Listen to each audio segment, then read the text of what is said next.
everybody, this is our Thursday video for week 3 of May curriculum. So today we're going to be going back over the stuff we've been learning this month. Before we get going, I want you to get warmed up with some jumping jacks, push-ups, sit-ups, pivot front ups, and then finishing up with 30 seconds of mountain climbers or jogging with high knees or even holding a plank. So get yourself warmed up and then we'll get going. Ready, set, go. All right, so today we're going to be reviewing our front kicks and rear kicks. Just want you to remember that front kick is done with our front leg. If we were using our back leg, it would be called a pivot front kick, but since it's just front kick, that means in our ready stance, it's our front leg that's going to be doing the kicking, and it's going to return to the forward spot. We're not going to do this and then bring it all the way back here, but keeping it out in front. Okay, a reminder that both of the kicks have the same 4 parts. We've got chamber, kick, retract, back to balance. On the front kick, it looks like this: chamber, kick, retract, back to balance. On the rear kick, it goes chamber, and look, kick, retract, back to balance. All right, so here's how we're going to practice these kicks. First, I want you to start off doing 10 front kicks on each side, making sure you get all 4 parts. Don't just go really fast like this, right? But if you have a partner with a mitt or a bag that you can kick, I want you to make them nice and snappy. 1, right? All 4 parts, 2, and when you get to 10, switch your feet and bring your other leg forward. Practice those 10 kicks on each side. And then I want you to do the same with your rear kicks, 10 rear kicks on each side. Again, making sure that you look over your shoulder as you're chambering to see your target, and all 4 parts. We don't want to just go like this.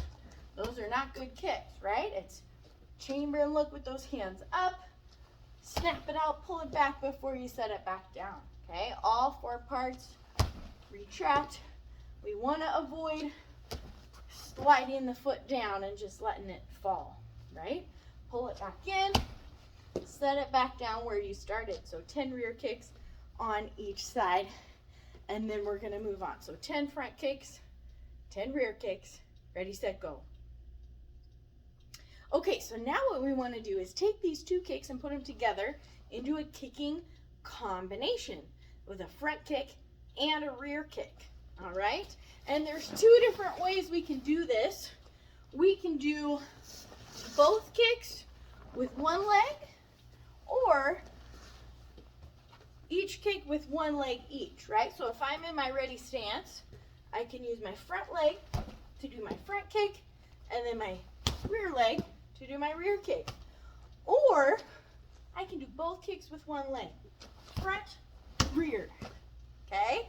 So notice, either way, you still need to look over the shoulder of the leg that you're going to kick with. Okay, so if I'm doing a front kick with my right leg, then I need to chamber and look with my left and kick back. If I want to use the same leg for both kicks, well, then I need to just be sure and look over the leg, over the shoulder of the leg that I'm kicking with. So now I'm going to use my left leg for both kicks.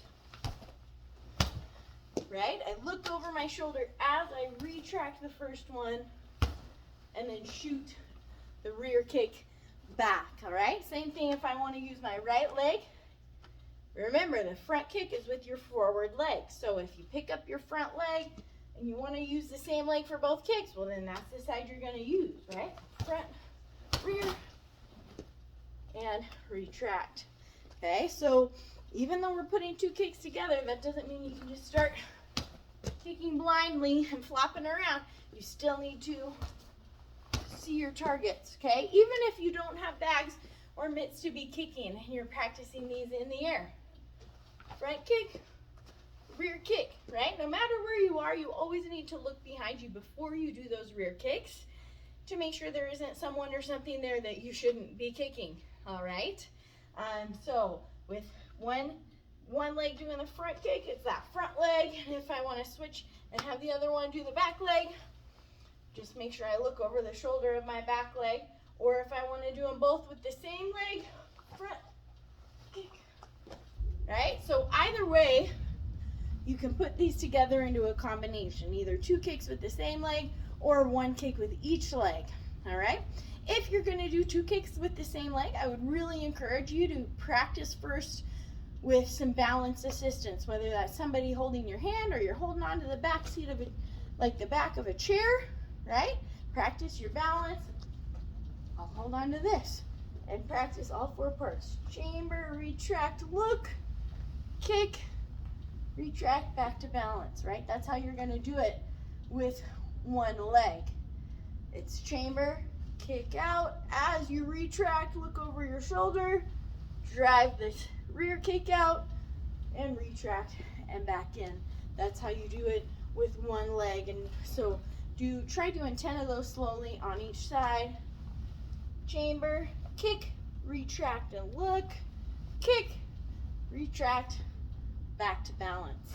All right, it's a fun combination to do. It's a good balance challenge, so I want you guys to have some fun practicing those kicks. Ready, set, go.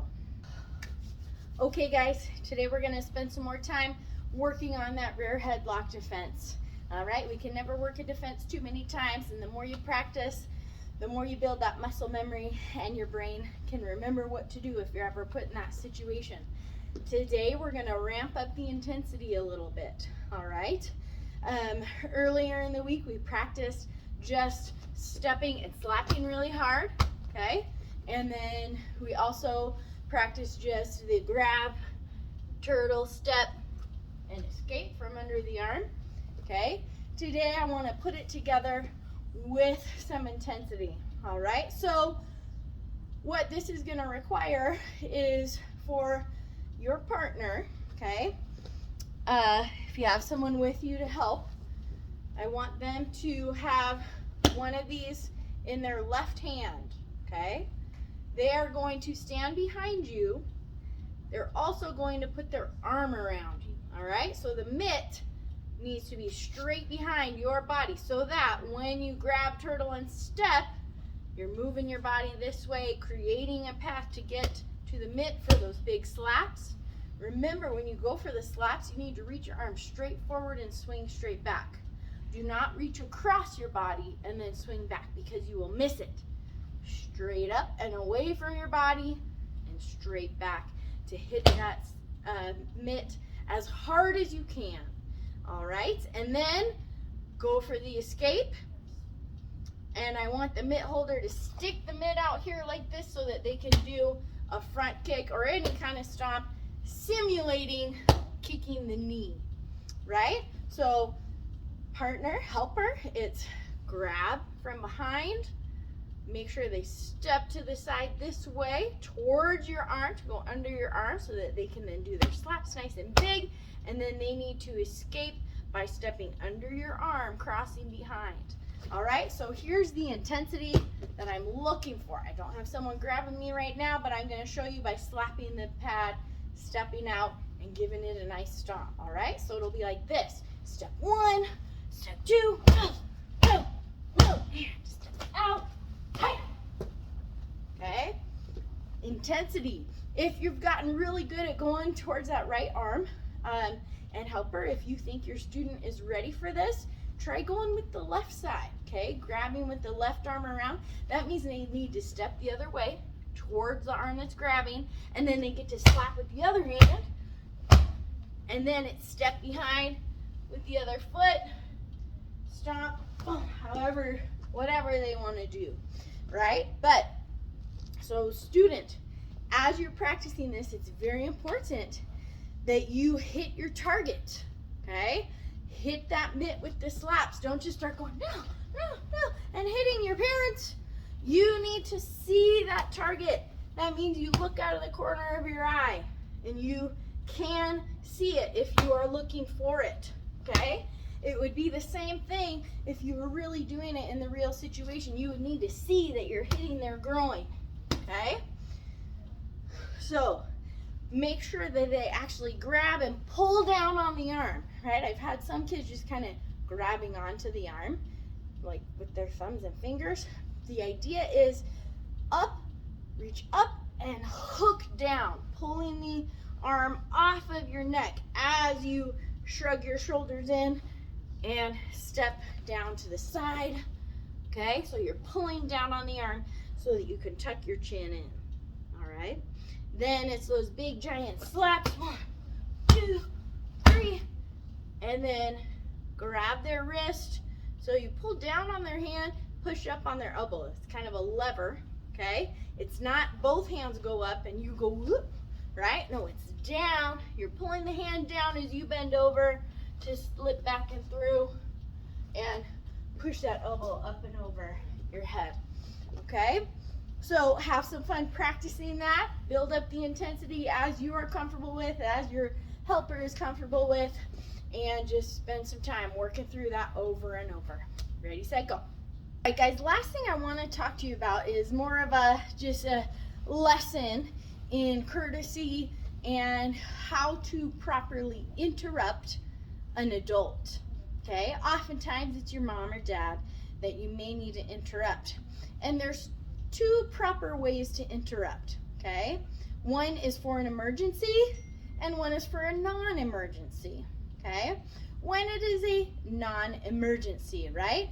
You just need to ask your parents a question. You want to know what's for dinner. You want to know if you can go play outside. You need help looking for a toy, right? Those are not emergencies. And so when you have to interrupt your parents for something like that, there's a proper way to do it that's going to show courtesy and patience, and that's not going to get your parents irritated with you for interrupting them.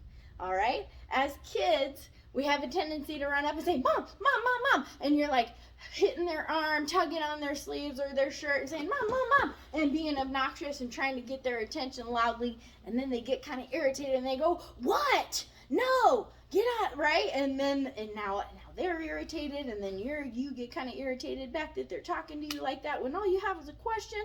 So I'm going to talk to you about the proper way to interrupt with courtesy and patience so that your parents feel respected, and then they have the ability to focus on you as you ask your question, okay? So the proper way to interrupt when it is a non-emergency is to calmly approach your parents, and then all you want to do is just put your hand on maybe on their arm, their shoulder if they're sitting down, but all you do is gently put your hand on them and you leave it right there. Don't even say anything. Don't start going, "Mom, Mom, Dad, Dad, Dad," because that's how they start getting irritated when you're trying to talk at them when they're not quite in a place where they can listen to you yet. Maybe they're on the phone, maybe they're having a conversation with somebody else, but you don't want to just come running in, "Mom, Mom, Dad, Dad, hey, can I go play next door?" Right? Because then that's rude. And we are practicing courtesy, showing consideration for others. And so you want to come up to them and calmly put your hand on maybe their arm or their shoulder, right? The reason for that is so they know that you're there. And you're doing it gently. You're not squeezing them. You're not tugging on them. You're not patting them. You're just setting your hand on there. And that's a very polite and respectful way to let them know that you are there waiting. Okay? And here's what I want parents to do in response to that. If you can't quite yet turn to them and turn your attention, all you got to do is let them know that you know that they're there. Just return the physical touch in a similar way, right? Or just say, "Just a moment," right? They may be able to acknowledge you that way. And then keep your hand there, because parents sometimes get wrapped up in what's going on, and they may forget, right? So just keep your hand there, but no patting, no tugging, no pushing, no squeezing. Just keep your hand there, okay? And your parents will acknowledge you. Just a minute, okay? And then when your parents finally turn to you and say, "Okay, what can I do for you? What's up, buddy?" That's when you calmly say, "Hey, I was wondering if I can go play outside with the neighbor kids," or "Would it be all right if my friend and I shared a cookie?" Right? Whatever that question is, you ask politely, you wait quietly and patiently without tapping and tugging and squeezing and going, "Mom, Mom, Dad, Dad," right? Because that's not polite, okay? So I want you to practice that polite interrupt with your parents. Maybe they can pretend like they're on their phone, or they can be having a conversation with each other, and you can practice walking up calmly, setting your hand on their arm or shoulder, and waiting for them to give you their attention. And if they say, "Hang on a second," and maybe they'll make you wait. They might make you wait for what feels like a long time, but that's when you still practice some self-control by not tapping, not squeezing, not tugging and pulling, or starting whispering there, Mom, Mom, hey Mom, Dad, right? Because that's when it gets rude. I want you to practice that courtesy by waiting patiently. Okay? So that is the non-emergency interrupt. Now, if there is an emergency, you have to interrupt in a totally different way. An emergency would be somebody's bleeding, somebody fell and is injured. Maybe you guys were playing outside, somebody fell off the trampoline and they're screaming, crying, and you think maybe they've hurt themselves in some way, or you yourself are hurt, right? Or maybe you see fire or flooding water, like the toilets running over. So I don't know if toilets still do that. I haven't seen that for a long time, but right? So injury, fire, flood, those kinds of things are emergencies. Now, when it's an emergency, if you just come running and going, Mama, there's this, and somebody's, and you're just like spouting words off and flopping around and not explaining yourself clearly, they're just going to be like, hey, hang on, just a minute. Because they don't know that it's an emergency. They think you're just interrupting rudely, like you might be used to doing, okay? But if there is an emergency, you come in quickly and you clearly say, Mom, there's an emergency, okay? Or Dad, there's an emergency, or whatever grown-up it is that you're coming to. There's an emergency. And they'll say, what? What is it? And you need to clearly say, Sarah fell and she's bleeding.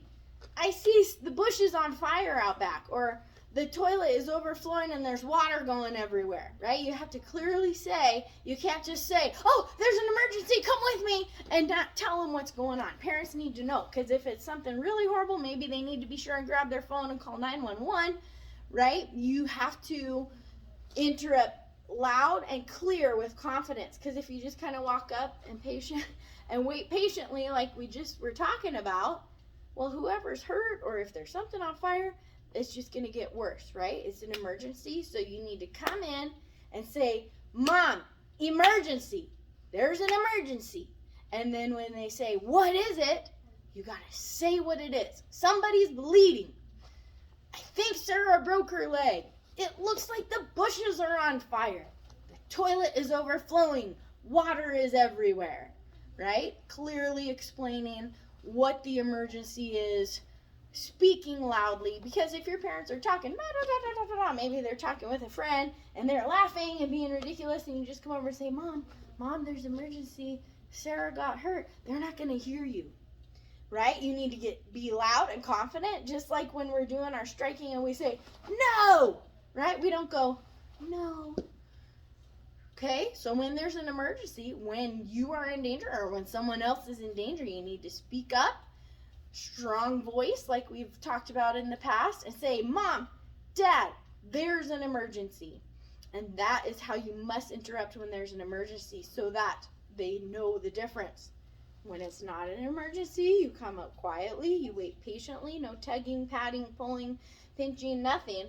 You wait, they'll acknowledge you, and then when they turn their attention to you, that's when you can calmly make your request or tell them what you need to say. But when it is an emergency, you need to come in loud, but you also have to be clear, right? Because if you just come in and say, Mom, the dog was walking, and then Sarah fell, and right? No, you just need to, off the bat, say, there's an emergency.